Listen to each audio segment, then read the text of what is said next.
Hello नमस्कार दोस्तों, कैसे हैं आप सब? स्वागत है आपका हमारे यूट्यूब चैनल में।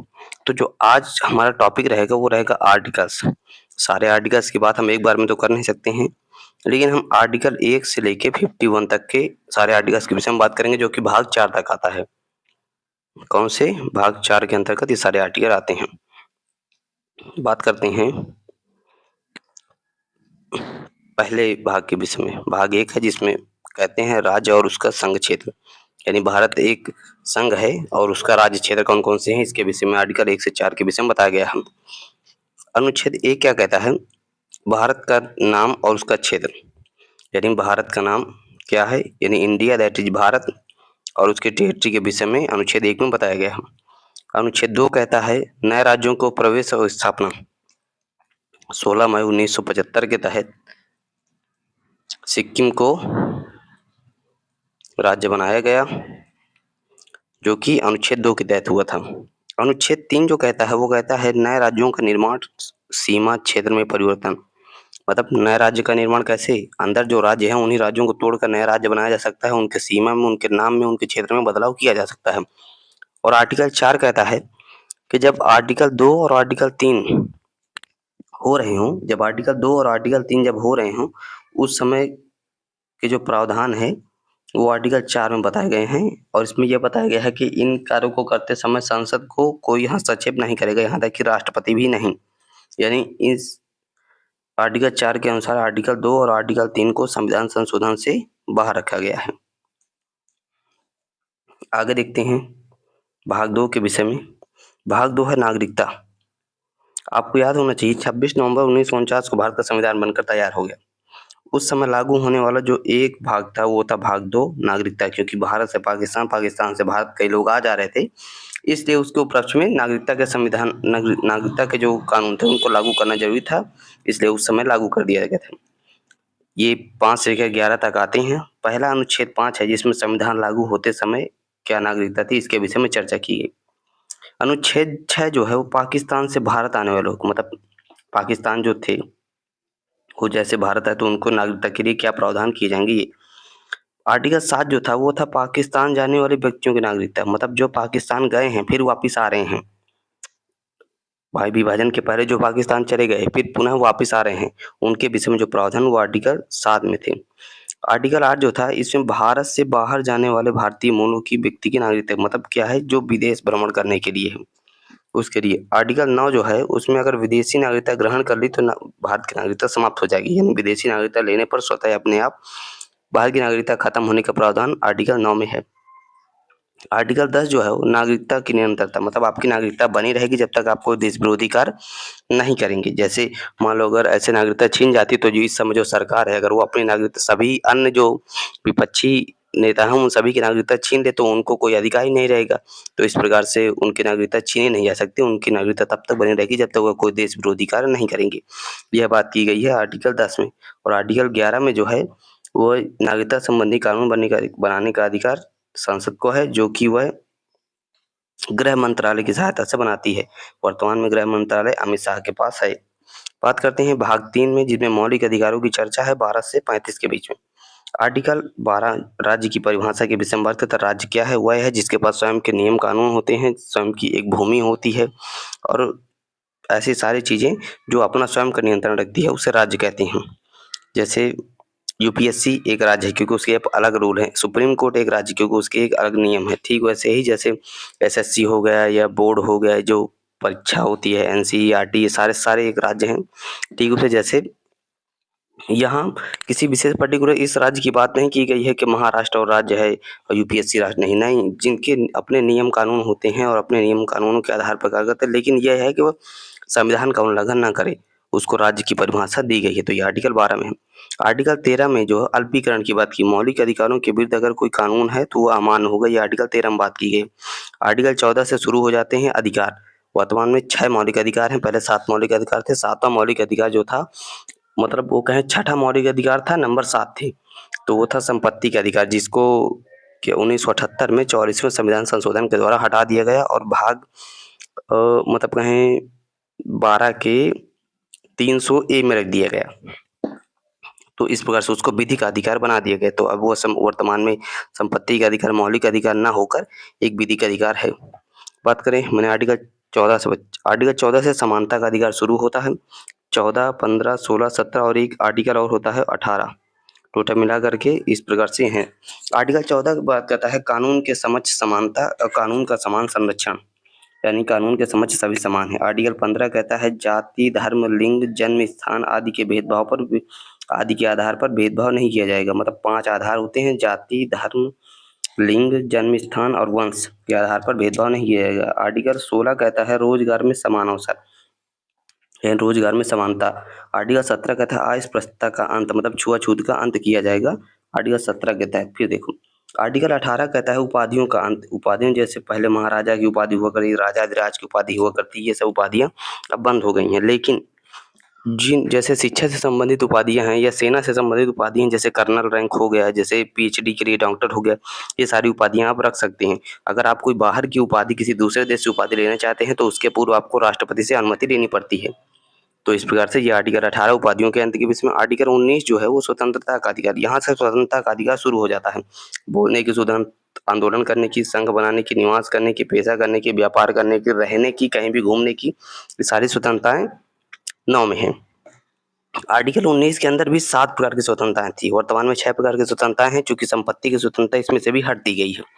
आर्टिकल 20 जो है उसमें अपराध के मामलों से संबंधित सुरक्षा है। मतलब कि अपराध आपने किया है तो कैसे, जैसे एक बार के लिए, एक गुनाह के लिए एक सजा, 24 घंटे के अंदर आपको न्यायालय में पेश किया जाएगा, आपको वकील चुनने का अधिकार रहेगा। इस प्रकार से जो नियम है वो अनुच्छेद 20 में दिए गए हैं। अनुच्छेद 21 जो है सबसे महत्वपूर्ण अनुच्छेद है। जीवन और व्यक्तिगत स्वतंत्रता का अधिकार जो है वो अनुच्छेद 21 में दिया गया है। अनुच्छेद 22 जो है, 22 से पहले समझिए अनुच्छेद 21 का ए, इसमें शिक्षा के अधिकार को लिया गया। 86वां संविधान संशोधन 2002, 86वां संविधान संशोधन 2002 के तहत इसको 21 ए को जोड़ा गया है, जिसके तहत 6 से 14 वर्ष तक के बच्चों को शिक्षा का अधिकार दिया गया है, निःशुल्क शिक्षा का अधिकार। अब बात की अनुच्छेद 22 में ही गिरफ्तारी और निरोध से संरक्षण, निवारक निरोध अधिनियम जो है वो अनुच्छेद 22 में ही है। आगे देखते हैं। आर्टिकल 23 क्या कहता है, मानव तस्करी, बंधुआ मजदूरी का निषेध। मतलब आर्टिकल 23 और आर्टिकल 24 ये शोषण के विरुद्ध अधिकार के अंतर्गत आते हैं, जिसमें 23 से मानव तस्करी और बंधुआ मजदूरी से निषेध किए गए, और आर्टिकल 24 जो है उसमें बच्चों को कारखाने आदि में, मतलब जहाँ सुरक्षा नहीं है या कहीं भयानक या गंभीर स्थानों पर कार्य करने से मनाही की गई है। कितने, 14 वर्ष से कम उम्र के बच्चों को, 14 वर्ष से कम उम्र के बच्चों को यहाँ पर मनाही की गई है। तो आर्टिकल 23-24 शोषण के विरुद्ध अधिकार हो गए। आर्टिकल 25 से 28 तक लेकर धार्मिक स्वतंत्रता के विषय में चर्चा की गई। आर्टिकल 25 में धर्म की स्वतंत्रता है। आर्टिकल 26 में धार्मिक संस्थाओं की स्वतंत्रता है। मतलब ये व्यक्तिगत स्वतंत्रता है, ये सामूहिक स्वतंत्रता है। मतलब आप सामूहिक रूप से स्वतंत्रता के लिए, धार्मिक स्वतंत्रता के लिए स्वतंत्र है। आर्टिकल 27 कहता है कि करों के माध्यम से धार्मिक गतिविधियों को बाधा, मतलब धार्मिक गतिविधियों में कोई भी कर नहीं लगाया जाएगा। जैसे आप किसी मंदिर को दान देते हैं तो उस दान किए गए पैसे पर कोई कर नहीं होगा। आर्टिकल 28 जो होता है वो धार्मिक शिक्षा से संबंधित प्रावधान, मतलब अगर आप किसी विद्यालय में धार्मिक शिक्षा दे रहे हैं तो वह अलाउ नहीं है। मतलब सरकारी संस्थान में या कहीं भी धार्मिक शिक्षा देना अलाउ नहीं है। जैसे बात की जाए संस्कृत, तो संस्कृत धार्मिक शिक्षा नहीं है, यह एक भाषा है। जैसे उर्दू एक भाषा है। ये नहीं है कि मस्जिद, मतलब जो वो क्या कहते हैं, जो मुसलमानों का जहाँ पढ़ाया जाता है वहाँ जो मतलब उर्दू की शिक्षा दी जाती है, तो वो धर्म नहीं है बल्कि वो भाषा के विषय में शिक्षा दी जाती है। आर्टिकल 29, आर्टिकल 30 ये अल्पसंख्यकों से रिलेटेड अधिकार, शिक्षा का अधिकार जो होता है, मतलब कहते नहीं है कि आर्टिकल 29 और आर्टिकल 30। आर्टिकल 29 में अल्पसंख्यक समुदायों की सांस्कृतिक रक्षा, मतलब संस्कृति के आधार पर भेदभाव नहीं किया गया। और आर्टिकल 30 के अनुसार अल्पसंख्यकों के शैक्षिक संस्थानों का अधिकार, मतलब अगर अल्पसंख्यक अपने आप को असहज मान रहे हो तो अपना खुद का शैक्षिक संस्थान खोल सकते हैं, जिसमें सरकार भी मदद करेगी। आगे देखिए अनुच्छेद 31 क्या कहता है। अनुच्छेद 31 कहता है संपत्ति का अधिकार। अब ये नहीं रहा है, ये देखो मैंने बताया ना, 44वें संविधान संशोधन के दौरान 1978 में मोरारजी देसाई की सरकार थी, उस समय पे इसको हटा करके 300 काम में रख दिया गया है। वर्तमान में यह एक विधिक अधिकार है। आर्टिकल 32 जो है सबसे महत्वपूर्ण अधिकार है। इसे कहते हैं अधिकारों को मूल अधिकार बनाने वाला अधिकार।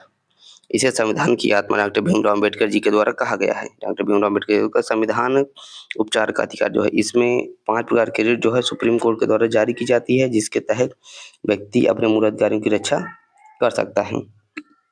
अनुच्छेद 33 में कहा गया सशस्त्र बलों पर अधिकारों के सीमित प्रयोग। मतलब क्या है, जैसे सशस्त्र बल हैं, सीमा बल हैं, या फिर हमारे जो गुप्तचर हैं, जासूस जिन्हें कहते हैं, तो उनके पास अधिकार सीमित होते हैं। जैसे वो किसी दूसरे देश में सोचे जाएं और हम वहाँ खुलेआम घूम सकें, तो ये सब अलाउ नहीं है, क्योंकि देश रक्षा के लिए, देश हित के लिए जो आपके कानून है, उनमें आपके जो अधिकारों में है वो अल्पता लाई जा सकती है, सीमितता रहती है। फिर आर्टिकल बात की जाए तो 34 क्या है, तो आर्टिकल 34 कहता है आपातकाल या मार्शल लॉ के समय अधिकारों में प्रतिबंध। यानी आप सोच रहे हो कि आप देश में आपातकाल लगा, उस समय आप स्वतंत्र रूप से घूम सकें, तो उस समय आपके पास मौलिक अधिकार नहीं होंगे, जिन कारण से आप, लेकिन एक चीज याद रखना है सबसे इम्पोर्टेंट, आर्टिकल 20 और आर्टिकल 21 को छोड़कर बाकी सभी अधिकार निलंबित होंगे, क्योंकि 21 में प्राण एवं दैहिक स्वतंत्रता है और 20 में गिरफ्तारी के प्रावधान है। क्योंकि पता चला आपने कुछ काम नहीं किया, जल चल रहा है, आपको कोई जेल में डाल देगा, तो वो नहीं चल पाएगा ना। इस प्रकार से आर्टिकल 34 में मार्शल लॉ के लिए कानून है, और आर्टिकल 35 में सेम वही बात की गई है जो आर्टिकल 13 में की गई, कि मौलिक अधिकारों पर लागू है तो संसद का विशेष अधिकार। मतलब संसद ऐसे कानून नहीं बना सकती है जिसके द्वारा मौलिक अधिकारों का हनन हो रहा हो। तो ये था मौलिक अधिकार भाग 3 के विषय। अब देखते हैं भाग 4। भाग 4 जो होता है, और राज्य के नीति निर्देशक तत्व अनुच्छेद 36 से 51 तक आयरलैंड से लिया गया है। कहाँ से? आयरलैंड से लिए गए हैं। आयरलैंड की ही एनी बेसेंट थी, जिन्होंने भारत में स्वतंत्रता आंदोलनों के समय होम रूल लीग आंदोलन चलाया था 1916 में। बहुत ही अच्छी महिला थी वो, भारत की इंडियन नेशनल कांग्रेस की प्रथम महिला अध्यक्ष थी। जबकि पूछा जाए प्रथम भारतीय महिला अध्यक्ष कौन थी, तो वो सरोजिनी नायडू थी।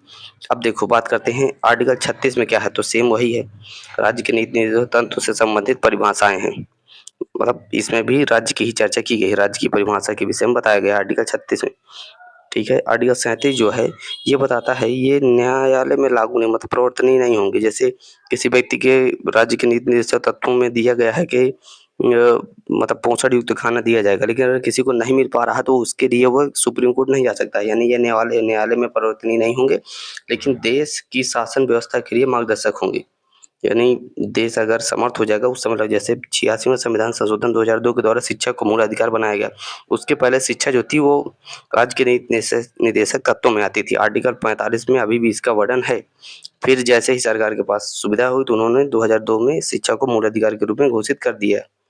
आर्टिकल 38 क्या कहता है, समाज में समानता और न्याय की स्थापना। मतलब कल्याणकारी राज्य, कल्याणकारी राज्य का जो कंसेप्ट है वो नीति निर्देशक तत्वों से ही आता है। तो कल्याणकारी राज्य का जो कॉन्सेप्ट है वो नीति निर्देशक तत्वों से ही आता है। इस प्रकार से आर्टिकल जो 38 है वो राज्य के नीति निर्देशक तत्वों के विषय में कल्याणकारी राज्य की अवधारणा करता है।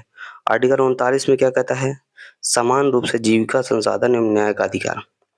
आर्टिकल 39 ए, 39 का ए जो होता है वो गरीबों को मुफ्त विधिक सहायता, इसे निःशुल्क विधिक सहायता कहते हैं। फ्री लीगल एड का कॉन्सेप्ट जो है वो आर्टिकल 39 ए के तहत आया था। आर्टिकल 40 जो कहता है वो कहता है ग्राम पंचायतों का गठन। ग्राम पंचायत के पक्षधर में महात्मा गांधी जी थे। उन्होंने कहा था कि पंचायतें होना अति महत्वपूर्ण है। अब आगे बात करते हैं। आर्टिकल 41 क्या कहता है, अनुच्छेद 41 कहता है काम का अधिकार ने शिक्षा एवं सहायता। मतलब ये कहते हैं काम का अधिकार होना चाहिए, शिक्षा और सहायता मिलनी चाहिए। आर्टिकल 42 जो है वो निर्वाह, मनोचित एवं प्रसूति, मनोचित दशा एवं प्रसूति सहायता, काम की न्याय संगत। मतलब किसी भी कार्य, जैसे मान लो महिला कोई है प्रेग्नेंट है तो उसको कितने समय पहले छोड़ देना चाहिए, कितने समय बाद बुलाना चाहिए, ये सारे अधिकार आर्टिकल 42 में वर्णित है। आर्टिकल 43 में है श्रमिकों के लिए जीवन निर्वाह योग्य मजदूरी। मतलब ऐसा नहीं है पता चला आपने व्यक्ति से 12 घंटे काम लिए और आप उसे 100 रुपए दे रहे हैं, तो ये निर्वाह योग्य मजदूरी नहीं है। इसलिए वहां पर जो निर्वाह योग्य मजदूरी का कॉन्सेप्ट है वो आर्टिकल 43 से लिया गया है। 43 ए जो है वो बात करता है श्रमिकों के लिए भागीदारी। मतलब उद्योगों में भी श्रमिकों की भागीदारी होनी चाहिए, इसके विषय में आर्टिकल 39 ए कहता है, 43 ए कहता है।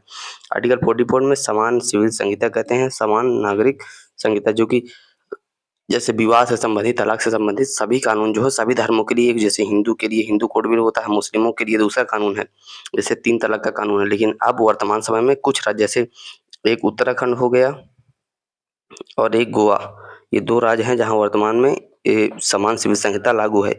लेकिन बात की जाए अधिनियम लाने वाला कौन था, तो उत्तराखंड है पहला राज्य। और सबसे पहले लागू कहाँ हुआ था, तो वो गोवा है। इस प्रकार से इन 2 राज्यों में वर्तमान समय में समान नागरिक संहिता लागू है।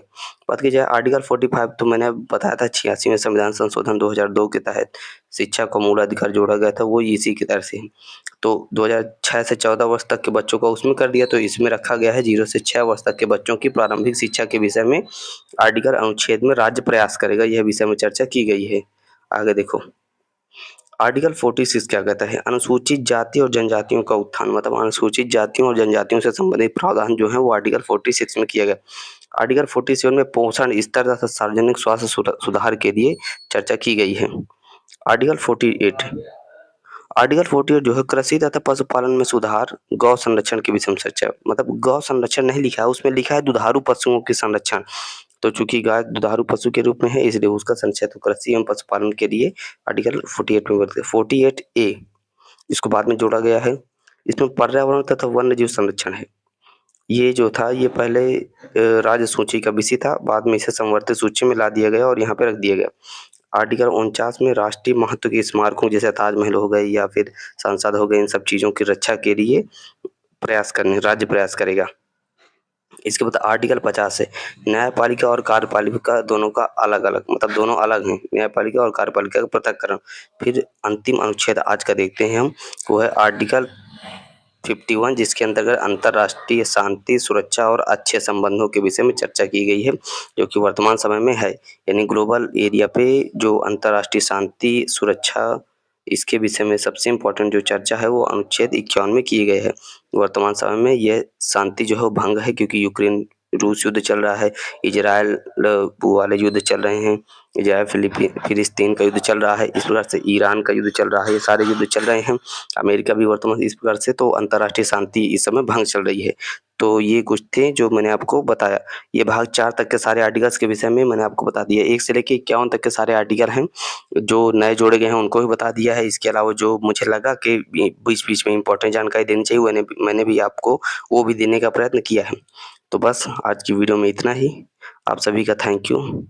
चैनल को सब्सक्राइब कर लीजिए, शेयर कीजिए अपने दोस्तों में और लाइक कीजिए, कमेंट भी कीजिए और मुझे सजेस्ट कीजिए, अगर आपको लगता हो कि मेरे वीडियो में और कुछ सुधार करने लायक है तो आप बताइए, मैं उसको सुधार करने का प्रयत्न करूँगा।